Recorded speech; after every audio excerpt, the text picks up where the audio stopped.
नमस्कार, मैं अतुल वर्मा एक बार फिर से स्वागत करता हूँ। कल जो 12 घंटे शाम को गुजरे थे, जहाँ पर पूरी की पूरी तस्वीर जो ईरान और इजराइल की लड़ाई की वो बिल्कुल बदल गई थी। उसके नाते सीज़ फायर तक की स्थिति आ गई। दिन के दौरान में सीज़ फायर वायलेशन की भी घटनाएं होती रही हैं और अब लगभग ऐसा लग रहा है, जबकि अब 24 घंटे होने को आए हैं, कि सीज़ फायर हो गया है। हम इस पूरी वीडियो में इसकी बात करेंगे कि क्या-क्या चीज़ें वहाँ पर हुई थी और किस हिसाब से चीज़ें परिवर्तित हुई, जिसके नाते सीज़ फायर होती दिखाई पड़ा। चूँकि ग्लोबल फ्रंट पे काफ़ी चीज़ें होती दिखी और इसी नाते मार्केट आज आपको सुबह ओपन अच्छा करते हुए देखने को मिला था। बाज़ारों में जो सुबह की तेज़ी आपने देखी थी, उसका एकमात्र कारण यही था कि शाम को दिन रात के दौरान बेसिकली सुबह करीब 4 बजे के आसपास तक ये क्लियर हुआ था कि सीज़ फायर हो जाएगा और उसी नाते आपने गैप अप देखा था। लेकिन अगर आप चैनल पे पहली बार हैं तो सब्सक्राइब जरूर कीजिएगा। अब अगर मुद्दा ये है कि जो सीज फायर आपने देखा था, तो शाम से अगर आप उसको देखना शुरू करिए तो जो सीरिया है वहां पर सबसे पहले ईरान की तरफ से अटैक किया गया। जो यूएस के बेस हैं, पहले अटैक वहां किए गए।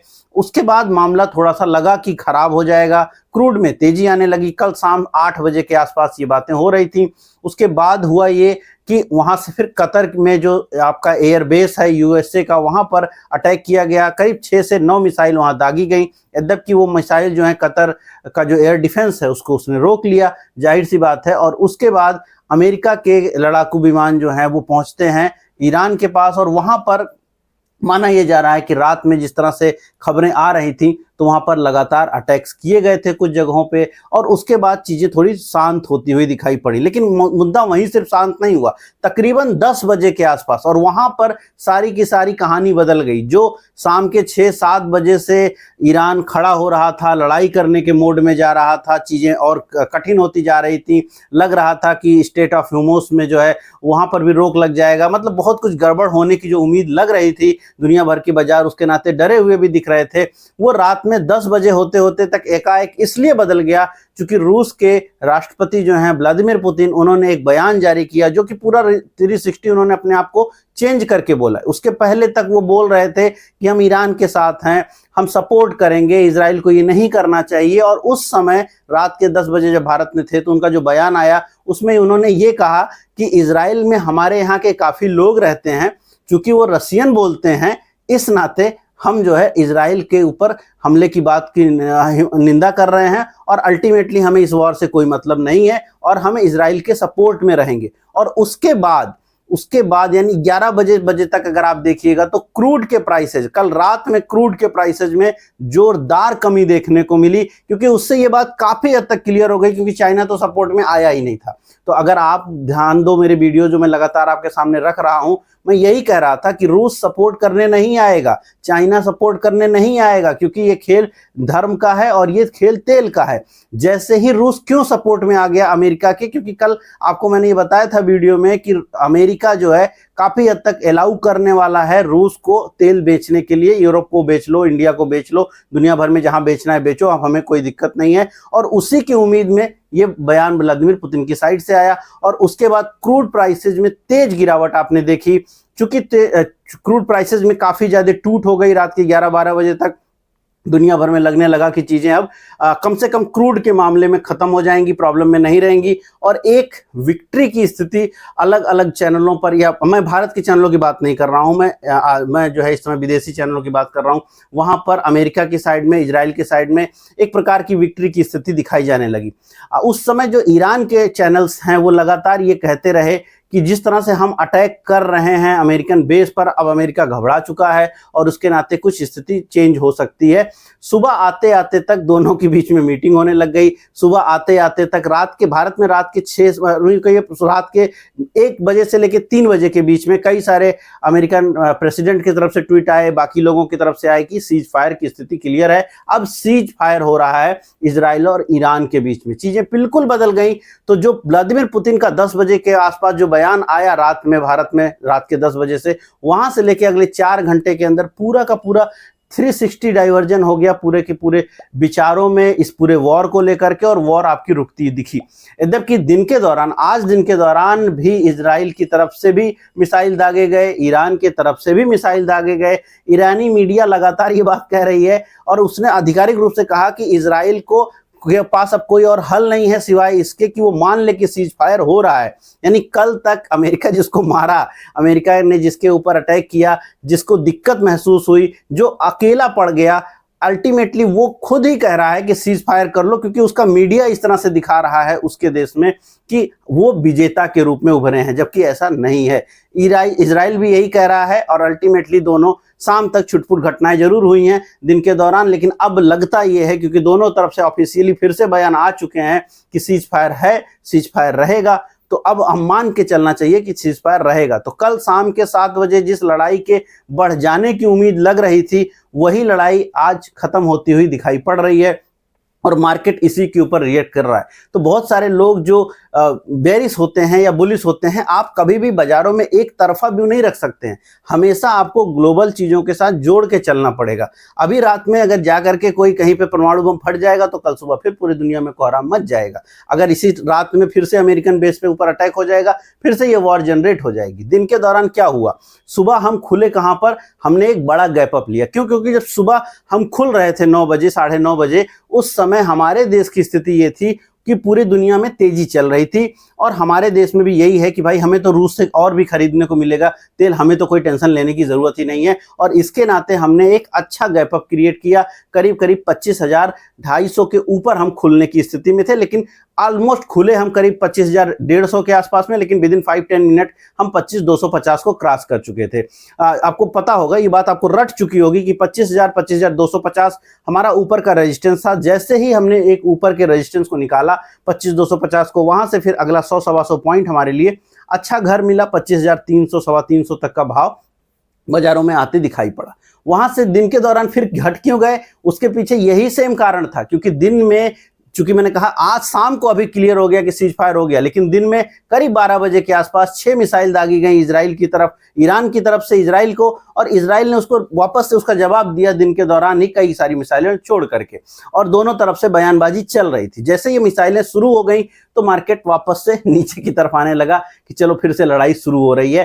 क्रूड पे कोई खासा इंपैक्ट नहीं पड़ा दिन के दौरान, बट लड़ाई के डर के नाते वापस से स्टॉक मार्केट आपका थोड़ा घटा और कहीं 25,000 के इर्द गिर्द आके 25,07 के आसपास आपने लो बनाया था। शाम को थोड़ा सा चेंज हुआ, वो 25,000 के नीचे दिखता है, तो 25,000 के आसपास आपने लो बनाया। क्योंकि आपने बनाया करीब 2 बजे के आसपास या 1:30-2 बजे के आसपास, और फिर थोड़ा सा रिकवर करके आप क्लोज कर गए। लेकिन शाम को अब स्थिति ये है, अभी करंट स्टेटस ये है कि गोलाबारी नहीं हो रही है और माना यह जा रहा है कि सीज फायर हो गया है।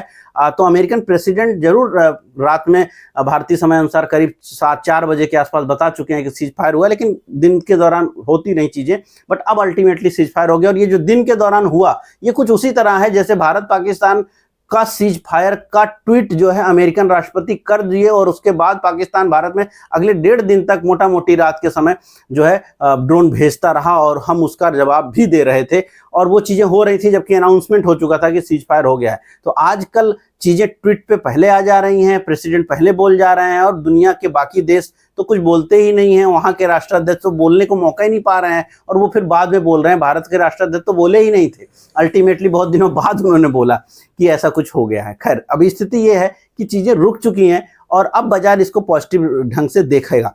दूसरी और एक जो बड़ी चीज आज बदली है वो ये हुई है कि जो बेस है अब वो आपका शिफ्ट हो गया है। दूसरी एक बात और है कि मैंने इसी चैनल पे एक वीडियो भी किया था, आपने अगर नहीं देखा है वॉर से जुड़ा हुआ, जरूर देखिएगा कि वॉर के इंपैक्ट कैसे होते हैं। 2 दिन 2.5 दिन का व्यू होता है, वही हुआ 2-2.5-3 दिन आपका मार्केट थोड़ा सा सहमा डरा, लेकिन अब फाइनली आप ऊपर जा रहे हो, फाइनली आप बुलिश हो। तो अल्टीमेटली अगर आपने सही अप्रोच लिया है, अगर इस चैनल के पिछले जो लोग नए हो, मैं आपको ये बता दूं, अगर आप नए हैं, पिछले 2-3 दिन में आप इस चैनल को सब्सक्राइब किए हैं, जाके लास्ट की जो है 10 वीडियो देख लीजिए, आपको मेरे व्यूज भी मिल जाएंगे, आपको व्यू मिल जाएगा कि बाजारों में किस तरह से डेटा काम करता है वॉर के समय। मैं किस व्यू में रहा हूं पिछले 10 से 15 दिन में, इवन मैं पिछले 2.5-3 महीने से काफ़ी बुलिश रहा हूं।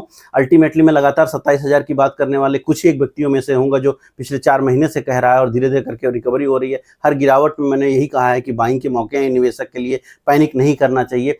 बट कुछ नए लोग होते हैं जो नहीं जानते हैं, तो आप पीछे जाकर जरूर देख सकते हैं क्या व्यू रहा है। मेरा व्यू रोज बदलता नहीं, बट हाँ, जियोपॉलिटिकली हम बदलते हैं। एज ए ट्रेडर व्यू छोटा होता है, एज ए निवेशक व्यू बड़ा होता है। तो ट्रेडर का व्यू रोज बदलता है। अब मुझे अगर अब इंट्राडे ट्रेडिंग करनी है तो दिन के दौरान 2 बार मेरे व्यू बदलेंगे, लेकिन अल्टीमेटली अगर आप पोजिशनल ट्रेड कर रहे हैं तो तो उसके हिसाब से आपका एक बड़ा व्यू रहेगा, और अगर आप स्विंग ट्रेड कर रहे हैं तो उसके हिसाब से आपके व्यूज रहते हैं। तो व्यूज आपको डिफरेंट स्ट्रक्चर वाइज चेंज करने होते हैं, अलग अलग जिस प्रकार का आप काम कर रहे हैं उस प्रकार की व्यूज आपको बनाने होते हैं। निवेशक के रूप में 27,000 आप अगले 8 महीने में देख सकते हैं। ट्रेडर के रूप में मार्केट में अब नया बैंड क्रिएट हुआ है। तो अगर आप बैंड की बात कीजिए, जो पिछले बार मैं लगातार चर्चा करता हूं बैंड्स की, तो जो बैंड हमारा 24,000 पे था शिफ्ट होकर 24,500 पे आया था। आपको पता ही है 24,500 ब्रेक नहीं हो रहे थे, तो हमारी एक बड़ी बैंड बन रही थी 24,000, नीचे की साइड में 24,400, 24,500 एक सपोर्ट बन रहा था, और ऊपर की साइड में 25,200 हमारा रेजिस्टेंस बन रहा था। पिछली बार जब आरबीआई ने चेंज किया पॉलिसी, 24,800 से हम 25,000 की तरफ गए, वहां से वापस से हम 24,800 पे गए। जिस दिन वॉर की घटना हुई सोमवार के दिन आपने गिरावट देखी, तकरीबन 24,800 के आसपास आपने सपोर्ट बना लिया। उससे पहले 3 दिनों तक आपने 24,777 को ब्रेक नहीं किया था। तो 24,750 आपका एक बहुत रॉक बॉटम सॉलिड सपोर्ट अब बन चुका है। तो जो नीचे सपोर्ट, अब आप पहले हम 24,200 की बात कर रहे थे, अब उतना देखने की जरूरत नहीं है, अब वो शिफ्ट हो गया 24,750 पे। आप 700 पकड़ लीजिए, तो 24,700 हमारे लिए अब एक बड़ा सपोर्ट बन के उभर चुका है। उसके नीचे जो दूसरा बहुत बड़ा सपोर्ट है वो अब 24,500 है। तो 24,500 सबसे बड़ा सपोर्ट है अब एक यूं कहिए कि अगले काफी दिनों के व्यू के हिसाब से, और 24,750 या 700 एक छोटे मिड टर्म के हिसाब से आपका एक बड़ा सपोर्ट बनता है। अब बैंड ऊपर की तरफ शिफ्ट हो गई है, मार्केट 25,000 पे ट्रेड हो रही है। अगर हम इसी को मिडन वैल्यू रख लें तो अभी तक पिछले एक साल का जो मिडन वैल्यू हमारी निकल के आ रही थी वो 24,500 आ रही थी। अब वो मिडन वैल्यू ऊपर शिफ्ट करेगी, और इसीलिए अब आज की डेट में हम 25,000 पे ट्रेड हो रहे हैं। तो 25,000 ऊपर 300, यानी 25,300 ऊपर की साइड में रेजिस्टेंस, और नीचे की साइड में जो है 24,750, ये हमारी अब ट्रेडिंग रेंज हो जाएगी। तो नीचे की साइड में आप 24,700 कर लीजिए, ऊपर के साइड में 25,350 कर लीजिए। तो अल्टीमेटली ये जो आपके करीब करीब 650 पॉइंट की रेंज है, ऊपर 25,350, नीचे की साइड में 24,750 या 24,800, वो अब आपके लिए बहुत मजबूत सपोर्ट रहेगी। ये मजबूत सपोर्ट के बीच में आप, मतलब इस पूरे बैंड के बीच में आप ट्रेड करेंगे। ऊपर 25,300 जब आप जाएंगे थोड़ा सा आपको रुकावट दिखेगी, जैसे आज 25,300 के आसपास आपने गिरावट देखी, तो वापस से अब जब अगली बार आप 25,300 की तरफ जाएंगे फिर से आपको थोड़ी सी गिरावट मिल सकती है। नीचे जब आप आएंगे 24,750, 24,800 के आसपास स्ट्रॉन्ग सपोर्ट मिलेगा, वहां से बाइंग देखेंगे। और ये जो 650 पॉइंट की एक नई बॉक्स बन रही है, ये अगले कुछ दिनों के लिए एक नई बॉक्स आपकी बनती हुई दिखाई पड़ सकती है। इसकी पॉसिबिलिटी बहुत ज्यादा लग रही है। मार्केट हमेशा बॉक्स टू बॉक्स ट्रेड होता है, और वही स्थिति अब दिख रही है कि हमारे बॉक्स धीरे धीरे करके ऊपर के शिफ्ट हो रहे हैं। लेकिन जो बुलिश नेचर है वो आपको बना के रखना है। Nature wise, investor wise, swing trader wise bullish nature आपका यहाँ काम कर रहा है, क्योंकि मार्केट धीरे धीरे करके, बार बार मैं ये समझा रहा हूँ, टिल्ड ऊपर का है, तो धीरे धीरे करके बाजार ऊपर की तरफ टिल्डिंग कर रही है, धीरे धीरे बाजार ऊपर की तरफ जा रही है। और अब जो इस पूरे लड़ाई के घटनाक्रम की बात कीजिए, उसको मार्केट ने कंप्लीटली एब्जॉर्ब कर लिया है। अब दुनिया को ये पता है कि ईरान के साथ कोई खड़ा होने नहीं आ रहा है, ना कोई मुस्लिम राष्ट्र आएगा, ना कोई चाइना आएगा, ना रूस आएगा। ये मैंने आपको 2-3 दिन पहले से बता रहा हूँ कि कोई आएगा नहीं। कल के वीडियो में साफ बताया था यही चीज़ कि ईरान को जो कुछ करना है खुद करना है, और इसीलिए कल रिफाइनरी कंपनियों में तेजी थी। आज रिफाइनरी कंपनियों में उतनी तेजी नहीं है, क्योंकि अगर वॉर नहीं हुआ, यानी वॉर खत्म हो जाएगा, तो जो रिफाइनरी कंपनियों को बेनिफिट बन सकता था कि वो रूस से खरीदते और बेचते, तो वो तो मौका मिलेगा नहीं, क्योंकि वो तो फिर नॉर्मल रिफाइनरी कंपनियां ही वो काम करती रहेंगी, तो किसी और का बिजनेस जानना नहीं लग रहा है। यही कारण है कि आज थोड़ा डिफेंस स्टॉक, चूंकि वॉर घट रही है तो डिफेंस स्टॉक थोड़ा मायूस होंगे, बट अल्टीमेटली ऐसा कोई इश्यू नहीं है, क्योंकि अब डिफेंस, हर देश के लोग चाहेंगे कि उनका देश जो है अच्छा हो डिफेंस में, और वो आगे डिफेंस पे खर्च होते रहेंगे। बट आज थोड़ा गिरावट जरूर दिखी है, बट बहुत सारे अलग स्टॉक्स में आपने एक रैली भी देखी है, तो वो रैली अभी आगे कायम रहेगी। हाँ, कहीं ना कहीं थोड़ी मोड़ी ऊपर नीचे प्लस माइनस गिरावट आएगी, लेकिन अब ये सारे व्यू तब तक काम करेंगे अगर वापस से बम्बारमेंट होने लग गई, वापस से चीजें बहुत ज्यादा खराब हो गई, तो थोड़ा आप ऊपर नीचे देखेंगे। और इसीलिए मैं एक बैंड आपको देता हूं, नीचे की साइड में जैसे अभी उनका 24,750, ऊपर की साइड में 25,350, वो एक रेंज अब आपकी बनी रहेगी। बैंक निफ्टी की अगर आप बात करिए तो 56,461 में हमने क्लोजिंग दी है। 400 पॉइंट हम तेजी दिखाए हैं। उम्मीद आप ये रख सकते हैं कि अब 57,000 और जो नए लाइफ हाई थे वो दोनों ही टच होंगे, जल्दी से जल्दी होंगे। मोस्ट लाइकली आप कल या परसों में भी देख सकते हैं। तो उस तरफ हम बढ़ रहे हैं। कोई भी तेजी अगर आई तो आप इसमें नए लाइफ हाई की तरफ देखेंगे। सपोर्ट की बात करिए तकरीबन 500 पॉइंट आपको नीचे 56,000 के नीचे थोड़ा सा करीब 55,800 की रेंज आप पकड़ के चलें, वो एक सपोर्ट की रेंज बनती है। वो एक सपोर्ट अब बना रहेगा, क्योंकि उससे नीचे के सपोर्ट्स की जरूरत नहीं है अब इसमें, क्योंकि ट्रेड करने के लिए इतना बड़ा लेवल आपके लिए काफ़ी है बेसिकली कल के लिए अगर आप बात करो, क्योंकि कल मैं वापस से आऊँगा, मिलूंगा ही आपसे। पीएसयू बैंक्स में आपने एक तेजी देखी है। जाहिर सी बात है कि जैसे ही थोड़ा बैंकिंग के ऊपर प्रेशर घट रहा है, जिस तरह से नियम सख्त थे वो सरल हो रहे हैं स्मॉल फाइनेंस बैंक पर भी और बाकी जगहों पर भी, तो पीएसयू बैंक को भी थोड़ा बेनिफिट बनता दिख रहा है। मेटल इंडस्ट्री में तेजी इसलिए है क्योंकि ग्लोबल टेंशन थोड़ी कम होती दिखाई पड़ी है, तो आपने एक मेटल में तेजी देखी है। एफआईआई के नंबर आज बुलिश साइड पे रहेंगे। जाहिर सी बात है कि ओवरऑल कल भी बहुत बुरे नंबर नहीं आए थे और अब तो आज बुलिश नंबर, तो अल्टीमेटली एफआईआई की जो खरीदारी है वो आपको बनी हुई दिखाई पड़ रही है। नेट स्थिति ये है कि मार्केट ओवरऑल ठीक लग रही है, बट एक कॉशन है यहाँ पे, जब तक बाजार वापस से ऐसे क्या हो रहा है ना, क्योंकि अगर आप पिछले कुछ समय देखिए, जून का महीना का याद कीजिए, जो लोग मेरे चैनल को लगातार देख रहे हैं, 20 दिन हुए होंगे, करीब 20 दिन से कम ही हुए होंगे, करीब 16-17 दिन पहले मैंने एक जून पर, मैं सीजनल एनालिसिस का वीडियो हर महीने डालता हूँ, तो एक वीडियो मैंने डाला होगा जिस सीजनल एनालिसिस का, जिसमें मैंने आपको बताया था कि ये महीना होता है बड़े बड़े गैप अप गैप डाउन का। आप पिछले 5 दिनों में देखो गैप अप गैप डाउन, पहले गैप डाउन हुआ 250 पॉइंट, आज 250-300 पॉइंट गैप अप हो गया, फिर किसी दिन गैप डाउन हो जाएगा, गैप अप गैप डाउन का होगा मार्केट, वही आपको दिख रहा है। पूरा जून अगर आप देख लो तो थोड़ा पॉजिटिव होता है, थोड़ा ही पॉजिटिव मई से मुझे लगता है कि जून निकल के जाएगा, कोई आधा 1% नेट स्थिति में, लेकिन नेट स्थिति में 1-1.5% से ज्यादा मूव नहीं लगता है। लेकिन स्थिति यह है कि ऊपर और नीचे दोनों साइड में इतने बड़े बड़े जबरदस्त स्विंग हो रहे हैं कि अगर आप ऑप्शन बेच रहे हो तो आपको तकलीफ है। मैंने आपको स्ट्रेटजी क्या बताई थी कि आप क्लोजिंग पर, यानी जब बाजार बंद होने लगती है, आप पोजिशनली कॉल पुट अगर खरीद के जा रहे हो, कॉल भी खरीद रहे हो, पुट भी खरीद रहे हो, किसी एक साइड की प्रीमियम बढ़ रही है, उसको सुबह आप क्लोज कर रहे हैं, अगले दिन फिर वही सेम प्रक्रिया कर रहे हैं, तो उसमें आपको ज्यादा पैसे बन रहे हैं। और ये परिस्थिति पूरे जून में काम करके दी है। तो अगर आप वीडियोज को देखते हैं, मेरे नए दर्शक हैं तो ध्यान से देखिए, अगर आप पुराने दर्शक हैं और अगर आप ध्यान से नहीं देखते हैं तो आप बहुत कुछ मिस करते हैं। आप पूरी कोशिश करिए, वीडियो पूरा देखिए, ध्यान से देखिए, क्योंकि बहुत सारी ऐसी चीज़ें होंगी। मैं अक्सर वीडियोस के लास्ट पार्ट में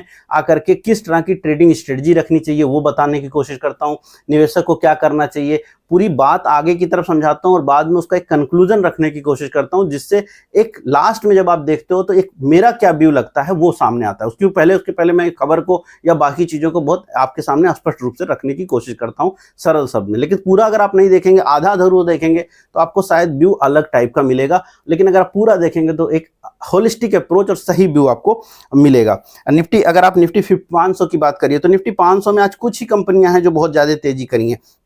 तो अक्रॉस द बोर्ड ऐसा नहीं है कि मार्केट में एक तरफा बहुत तेजी हो गई है, बट हाँ कुछ जगहों पर तेजी जरूर देखने को मिली है। जैसे मैंने कई बार आपके सामने एक कंपनी का नाम लिया है एलटी फूड। एलटी फूड का मैंने कई बार आपके सामने चर्चा की है। आज एलटी फूड, जबकि कल एलटी फूड काफ़ी घट गया था, तकरीबन जो है 400 के आसपास पहुंच गया था और आज वहां से एक बड़ी रिकवरी हुई है। मैंने इस पे एक खबर भी आपके सामने रखी थी कि ये जो कंपनी है, जैसे जापान है, जापान में इसमें बहुत चावल की कमी हुई है, इवन चाइना में चावल की कमी है इस साल। तो जो चावल है, और भारत में मानसून अच्छा माना जा रहा है और उम्मीद ये की जा रही है कि चावल हमारा प्रोडक्शन इस बार अच्छा होगा। तो उन रेंज में अगर आपने कहीं पर भी, यानी पहले भी खरीदा हो या अभी खरीदा हो, अगर आपने सुनते हो तो आपको पता होगा, ये पूरी घटना मैंने समझाई थी। तो इस टाइप की कंपनियों को बेनिफिट बन रहे हैं। तो अभी आज हुआ ये है कि जापान के साथ संभवतः हमारा सिग्नेचर हो जाएगा, जिसमें हम उनको चावल बेचेंगे और चावल एक्सपोर्ट के ऊपर सरकार जो पिछले कुछ समय से कई सारे डिफरेंट सेगमेंट के ऊपर प्रतिबंध लगाती है, बासमती के ऊपर तो प्रतिबंध नहीं लगता है, लेकिन जो बाकी हैं, दुआब हैं या और जो मोटे चावल हैं, उन सब के ऊपर प्रतिबंध लगता है। यद्यपि हमको लगता है कि दुनिया में बासमती हम बेचेंगे तो हमें ज़्यादा पैसा बनता है, लेकिन सच्चाई ये नहीं है। दुनिया में बासमती खाने वालों की संख्या काफ़ी कम है। अगर आप जापान की बात करिए, बहुत छोटे चावल खाए जाते हैं, वहाँ पे बासमती का वो कल्चर नहीं है। इवन अगर आप चाइना, इवन अगर आप जो आपका ईस्ट एशिया है उन कंट्रीज में देखेंगे तो द क्वालिटी ऑफ राइस है वो उतनी बेहतर नहीं होनी है, बट जो क्वालिटी ऑफ राइस भले ही उतनी बेहतर ना हो, बट उनको राइस चाहिए क्योंकि वो उनका परमानेंट खाना है, मतलब वो स्टेपल फूड है उनका। तो चूंकि भारत क्या करता है कि वो सिर्फ बासमती को बेचने की कोशिश करता है, यद्यपि बासमती जो है यूरोप और अमेरिकन साइड में काफ़ी ज़्यादा डिमांड होता है क्योंकि वहाँ पैदा ही नहीं होता है, बट चूंकि चावल उनका स्टेपल फूड नहीं है उतना बड़ी मात्रा में, तो इसलिए वो थोड़ा उसको बेहतर तरीके से खाना पसंद करते हैं। बट जो जिनका यहाँ सबसे ज़्यादा कंजम्पशन होता है, क्योंकि पाकिस्तान बहुत मात्रा में चावल जापान और चाइना को बेचता है, इस बार उम्मीद है कि हम बेच पाएंगे। सरकार ने कुछ रिलैक्सेशन देने की बात कही है आज दिन के दौरान, और इसलिए स्टॉक 10% ऊपर आपका क्लोज करता हुआ दिखाई पड़ा है। तो कई सारे स्टॉक्स जहां पर खबरें रहती हैं उनको आप जरूर देखिए। मैं जनरली कोशिश करता हूं कि वीडियो के लास्ट में हम इसको कवर करेंगे। मैं इसलिए आज कई चीज़ें एक्सप्लेन कर रहा हूं क्योंकि मुझे लग रहा है कि लोग वीडियो को बहुत कम देखते हैं और इसलिए समझ नहीं पाते हैं, लास्ट तक जाते नहीं हैं। कुछ लोग स्टॉक की बात करते हैं, मैं स्टॉक रेगुलर बात करता हूँ, एक आधा स्टॉक लास्ट पार्ट में आपको मिल जाएगा जो मैं डिटेल करूंगा। जाहिर सी बात है मेरा वहाँ कोई बाई या सेल करने का अप्रोच नहीं होता।